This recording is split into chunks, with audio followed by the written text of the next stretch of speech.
મિત્રો, આજે આપણે વાત કરવાના છીએ ફોર વ્હીલર સહાય યોજના વિશે, જેમાં તમને ફોર વ્હીલર ખરીદવા માટે 10 લાખ રૂપિયા સુધીની સહાય સરકાર દ્વારા આપવામાં આવે છે.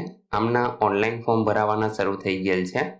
ઓનલાઈન ફોર્મ કેવી રીતે ભરવું એના વિશે આપણે એક અલગ વિડીયો બનાવશું. અત્યારે મિત્રો આપણે ફોર્મ ભરવા માટે ક્યાં જરૂરી ડોક્યુમેન્ટની આવશ્યકતા રહેશે એના વિશે ચર્ચા કરીશું, જેથી તમે એ ડોક્યુમેન્ટ ભેગા કરી અને જાતે જ ઓનલાઈન અરજી કરી શકો. તો ચાલો યોજના વિશે માહિતી મેળવીએ. મિત્રો, સૌપ્રથમ આપણે વાત કરશું યોજનાનો હેતુ શું છે.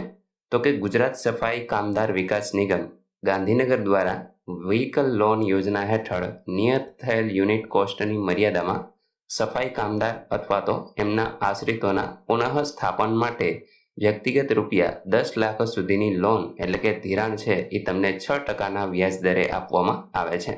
તો મિત્રો, અહીંયા તમને વાહન ખરીદવા માટે સરકાર દ્વારા 10 લાખ સુધીની લોન છે એ આપવામાં આવે છે અને એમાં તમારે વાર્ષિક 6% લેખે વ્યાજ છે એ ચૂકવવાનું રહેશે.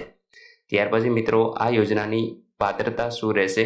તો અહીં આપણે જોઈએ કે સફાઈ કામદાર હોવા જરૂરી છે અથવા તો એમના આશ્રિત મહિલા હોય તો એમને આ યોજનાનો લાભ મળવાપાત્ર છે. અરજદારની ઉંમર ઓછામાં ઓછી 18 વર્ષ અને વધુમાં વધુ 50 વર્ષથી વધારે ન હોવી જોઈએ. તો એ તમારે ખાસ ધ્યાન રાખવાનું છે, તો તમે આ યોજનાનો લાભ મેળવી શકો છો. ત્યાર પછી મિત્રો, વાત કરીએ કે તમારે ફોર્મ ભરવા માટે કયા ડોક્યુમેન્ટની જરૂર પડશે. તો કે એક તો અરજદારનું આધાર કાર્ડ જોશે, ત્યાર પછી એમનું રેશન કાર્ડ જોશે, ઓળખપત્ર એટલે કે ચૂંટણી કાર્ડ, ફોટો આઈડી કોઈ પણ ચાલે. ત્યાર પછી અરજદારની કુલ વાર્ષિક આવકનો દાખલો તમારે રજૂ કરવાનો છે. સફાઈ કામદાર અથવા તો એમના આશ્રિતનું એક પ્રમાણપત્ર તમારે મેળવવાનું રહેશે.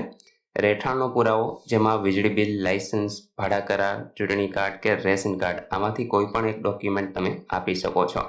ત્યાર પછી મિત્રો, અરજદારનું લાયસન્સ છે એ અહીંયા ફરજિયાત હોવું જોઈએ. બીપીએલનું પ્રમાણપત્ર હોય તો અહીંયા તમારે આપવાનું રહેશે, ન હોય તો જરૂર નથી. બેંક પાસબુકની પ્રથમ પાનાની નકલ અથવા તો એક કેન્સલ ચેક જે અરજદારના ખાતાનો જ હોવો જરૂરી છે. પતિના મરણનો દાખલો, જો કોઈ વિધવા સ્ત્રી આ યોજનાનો લાભ લેવા માંગતા હોય તો એમને એમના પતિના મરણનો દાખલો અવશ્ય રજૂ કરવાનો રહેશે. અગાઉ આ યોજના હેઠળ લાભ લીધેલ નથી તે અંગેનું એક બાહેંધરી પત્રક પણ તમારે અપલોડ કરવાનું રહેશે. મિત્રો, આ બાહેંધરી પત્રક છે એ આપણે જ્યારે ઓનલાઈન ફોર્મ ભરવાનો વિડીયો બનાવશું ત્યારે તમને સમજાવશું કે ક્યાંથી મેળવવું અને કઈ રીતે ભરી સ્કેન કરી અને અપલોડ કરવું. ત્યાર પછી મિત્રો, છેલ્લે અરજદારનો એક ફોટો છે એ અવશ્ય તમારે અપલોડ કરવાનો રહેશે. તો મિત્રો, આટલા ડોક્યુમેન્ટ તમે અવશ્ય એકઠા કરી રાખજો.